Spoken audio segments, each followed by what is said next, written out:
Good evening, everybody. Kirsten Davis here from Professor Spiron's English 241 public speaking course. Tonight's assignment was a special occasion speech, and I decided to do eulogy dedicated to my uncle who recently passed. Gregory Davis was 56 years old at the age of passing and died due to kidney failure. He was diagnosed at the age of 18 after applying to the U.S. Army and after taking a series of tests to see whether or not he qualified and was fit enough for the job. He found out his diagnosis, found out what he was living with for so long. Although I'm not sure what they called it, it was active, but it was not affecting his life in the very beginning. It didn't start affecting him until he was around 18 or 19 years old. And from that time on, he disciplined his mind so early. 18 years old is still a child to me. So him as a child disciplined his mind to live accordingly so he could live a semi-normal lifestyle.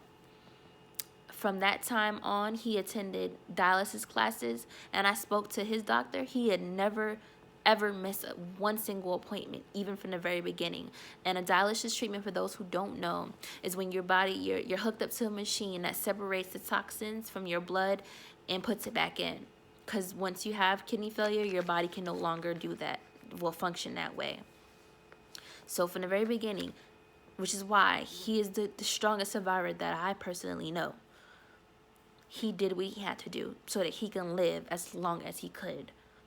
It is a terminal disease, so stages occurred regardless of how well you took care of yourself, but it's a matter of how quickly those stages came. If you didn't know him personally, you would have never known he was so terminally ill. He had so much energy. He was so loving and caring. I'm pretty sure my siblings and I could mutually agree he was one of our favorite uncles. He took us to our first shows at Madison Square Garden, our first concerts. We have so many good memories with him. And I am so grateful that he was able to meet my daughter, because I had a grandmother who passed and it hurt me so bad that she would not be able to meet that next generation. But the fact that he did warms my heart, because I'm a religious person and I believe that now that he has passed on, he will meet her on the other side and he could tell her all the great things about my daughter, who from the last speech you know how highly I think of her and how awesome she is, how awesome she is. But back to Gregory, he lived and fought for a very long time.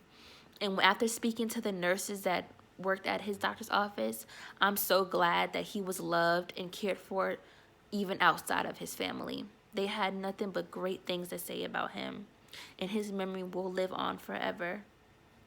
And I'm happy that he no longer has to fight so hard and struggle with that illness. That's the end of my speech. Everyone have a good night.